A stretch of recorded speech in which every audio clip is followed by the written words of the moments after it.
Hello and welcome back to another Values Preptober video, where I know I'm pre-recording all these videos back to back. Okay, I'm sorry, but it is what it is today.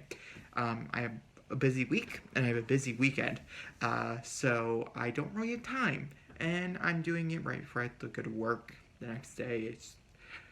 It's not smart. It's whatever. We're moving forward. We're going to be talking about chapter outlining today. Chapter outlining, I think, is the most important outline you can come up with, other than knowing your story and the basics. Once you figure out your structure of the story, and I would say structure is how many chapters it's going to be, and things like that. Some people do it as simply as knowing that 20% of your novel is Act 1, 20% of your novel is the conclusion, and 60% is the makeup of your novel, and dividing it up that way. Say 50,000 words is your goal, and you divide it up into each section, and then you divide that up into chapters. However you like to do it, it is what it is. Or say you have 30 chapters, you have 50,000 words, you can divide it up into acts that way. Once you know your structure, which is not the point of this video, you can move into your actual chapter outline. Chapter outline is the consistency of your book. So this is broken up into a few parts. How many chapters are in that part? All that fun stuff. And we're going to get into that a little bit, and I'm going to come back and I'm going to talk a little bit more about it, things I didn't describe. So let's get into the footage of me showing you how to do it in Scrivener, and also how to do it outside of Scrivener. Okay, so chapter outlining is a lot similar to scene outlining. I'm not really sure which video is going to go up first for Preptober, but I do want to mention both. Both are very equally important unless you don't care, basically. For instance, I didn't know what scenes were up until like 6 months ago, so I get you, I understand. And honestly, it's not really that important. Scenes are the page breaks, so let's say, sometimes it's just setting changes, sometimes it's just scenario changes, and that's why conflicts and resolutions and different things like that are kind of important. Scenes are relatively important because it does what is the consistency. Sometimes it does make or break if it's supposed to be in a book or not. If that scene doesn't have a conflict or if it falls flat, you cut it.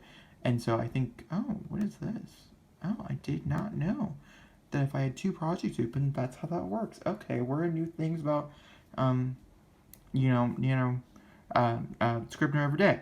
This is for Scrivener, and this can simply be transformed into like a normal outline for you. I'm personally just showing you in Scrivener. Just imagine this like on a web page on like Google Docs or whatever.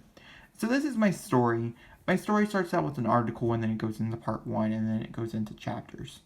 For instance, this first part, because it is the introduction, it's Act 1, for instance, is a little longer. And the important part here is, okay, this is the part to remember, is in your scene outline, you have already discussed, or you should probably, my opinion, could do it differently. My opinion is to start with your chapter outline.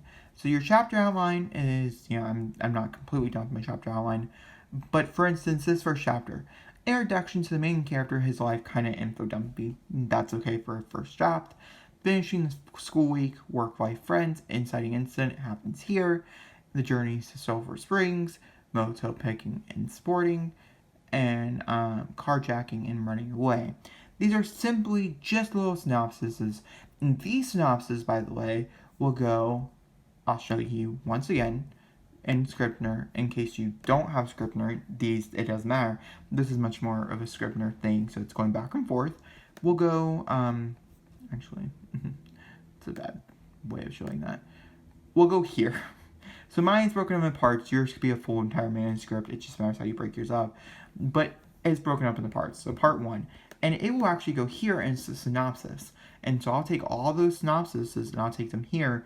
And it'll be much easier for me later on in editing. Like, oh my gosh, it'll be much easier for you guys if you have Scrivener. You guys do use Scrivener. It is much easier. Sorry, that's real big. This would be real big too, but it does contain, not many spoilers, but barely, but some.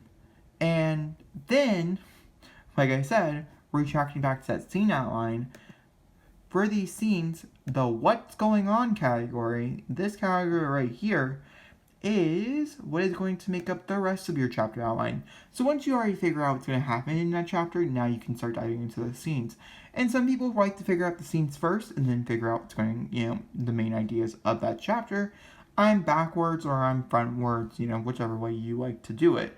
And you simply just write there is in scene 1, this is what's going on. You don't need the conflict, you don't need the resolution. You just need a short synopsis, probably a sentence, of what's going on. Sometimes more, sometimes less. And you do that for every scene a part of that chapter. Doesn't matter what it is or every scene, a part of that chapter. And you go down here and you do the same thing over and over again for each and every chapter. And I have a lot of chapters, but and I would do it over and over again, and it would be consistent. And sometimes, and I mean this honestly, this can be your consistency of the entire scene outline. This scene outline right here, I've yet to decide if I'm going to use or not. I want it there, so in case I do want to use it, or if I ever need it, it's there for me to manipulate. And just know, back to like what I said before, if that video is up or not, this scene, what's going on, is going to go up here in this category right here. Over here in that corner. Oh gosh, I hit the drag. And then the top part, the part that we talked about, will actually go in up here into this synopsis. And it'll make it much easier for you as an editor going forward if you are planning on revising your novel. It also can make it much easier for you to not having to go back and forth between so many different documents, as you have everything you need right there. So yeah, I think that brings us all for the generalistic depictions.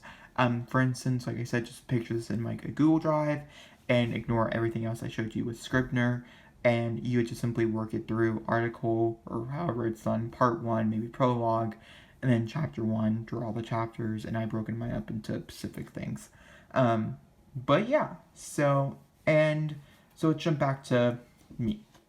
So now you know kind of the basics and stuff.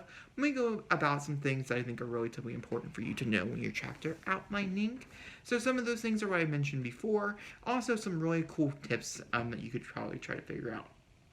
So for instance, one of those tips you could try to figure out is your word count. Not everybody pays attention to the word count, and also this could determine, how many scenes you're going to have.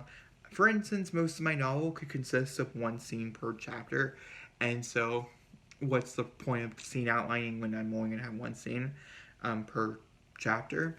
So I'm not really sure, because my number is going to come out to be 1351 per chapter to reach part 7 by the end of by the end of normal NaNoWriMo.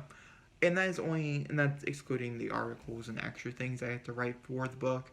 This is just simply for like part 1, chapter 1, those type of things.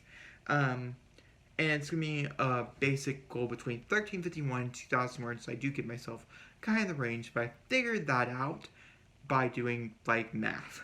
I knew that every part, except for part 1, which is the introductory part, is going to be broken up into 5 chapters. I also know that the introduction part is going to be broken up into 7 chapters, and so I add all those together, and then after I get figured out that number, then I divide it by 50k on whatever number I'm trying to get to, and then so forth and so forth. So that's one of those cool things you can figure out basically when you chapter outline. Another thing you can figure out for chapter outlining, it's really good to just put you on like a clear path. And I even think this could work for a plot if you're pantsing. It is required outlining. I mean, chapter outlining is an outline, but you do have a lot of leeway, as if you don't plan out your scenes or anything like that, you just know what the chapters are going to be about, and you just know the synopsis of your chapter, which could be really fun when you're going through and you're just filling them out. You can write whatever you want in those chapters, and it could trickle away. But also, like, if you're plotting but you don't want to deeply plot, it could, help you move over into that next chapter. But guys, that's the end of this video. If you guys enjoyed it, please give me a big thumbs up, or comment down below. Hit subscribe, and I'll see you all next time for another beautiful video. Thank you for watching, and goodbye.